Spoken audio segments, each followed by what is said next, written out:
What's the idea behind your signs?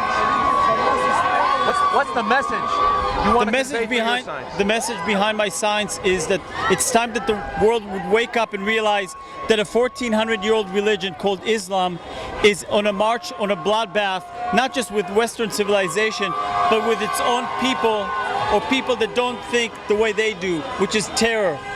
And Quran speaks of killing the infidel, and it's not just that the Jews are the infidel to the people of the Islamic culture, but the entire world apparently is the infidel. And if we don't stand by and support the state of Israel in its self-defense against people who wish to destroy it, we're facing another bloodbath between the Western civilized world and this, what is a blood-like religion called Islam.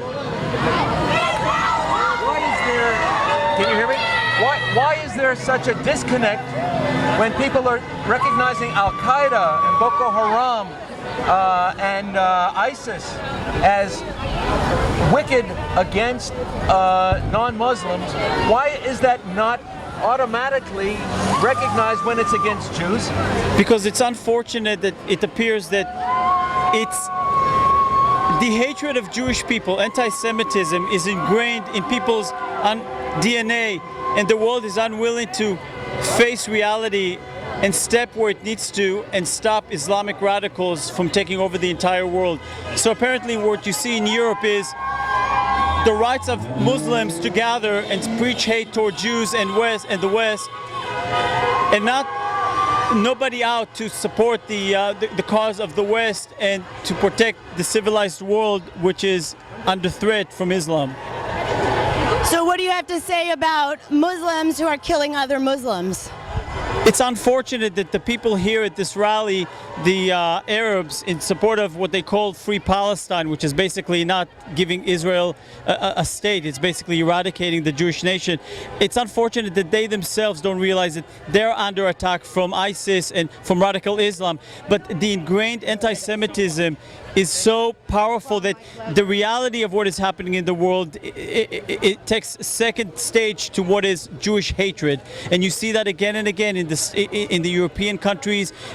France is unwilling to fight for what is right, and that is to stand with the Jewish people in Israel. And England is no different than that.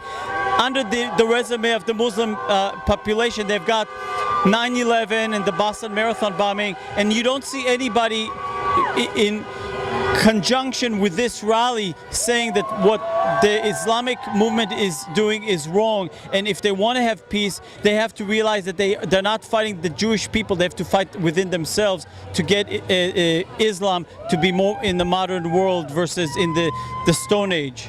Why do you think more people don't know that this is a global fight, that they're trying to attack Christians, other Muslims, and that it's not just a Zionist effort?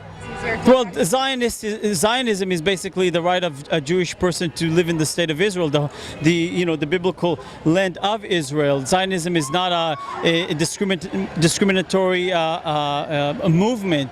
Jewish people should have the right to live in the state of Israel. Israel and Arabs can live side by side, but apparently this movement of Islam is so radical that they are not seeing the truth. They're being taught under the UNRWA to think of the state of Israel as a non-existent state, as if we're the occupiers of their old cities, when in fact there were nobody there, and they're unwilling to coexist in a two-state solution. They want basically to eradicate the state of Israel.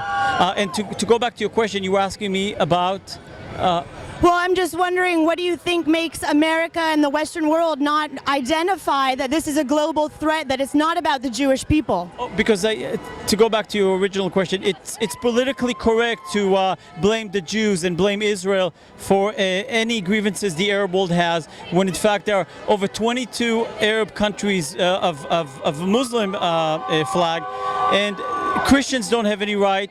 In Iraq, you see how they're being basically butchered, and the world is doing nothing about that. Israel is the only democracy in that particular part of the world. We're a gateway to the rest of the civilized world, and we're protecting and trying to keep people from basically killing each other.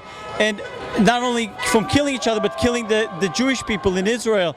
But so the political correctness is more geared to blame Israel versus to blame the actual people who cause the havoc on this world.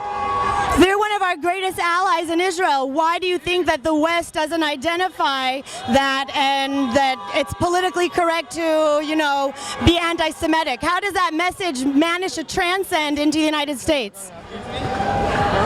Well, the transcendence of anti-Semitism from the Middle East is basically perpetuated by the educational system here in the United States. You've got professors and educators who side with the Islamic world. I think that they take Islam as a tool to defeat what they perceive is injustice done by the United States, which is completely wrong. And what you see is an indoctrination of students, young minds being molded and formed to think a certain way, which is anti-US, anti-Israel, and anti-Western culture and civilization, and basically just find blame in what we have here in the United States. So it's going to take a lot of effort to wake up the civilized world and realize that we need to stop blaming ourselves, the Western civilization, but to blame those who actually create what they've created, which is a bloodbath in that part of the world, which is the Middle East and elsewhere. Thank you. Thank you very much. You're very welcome. Thank you. Oh, I got it already. Give him the mic. Give it to him. I wanted to say a few words about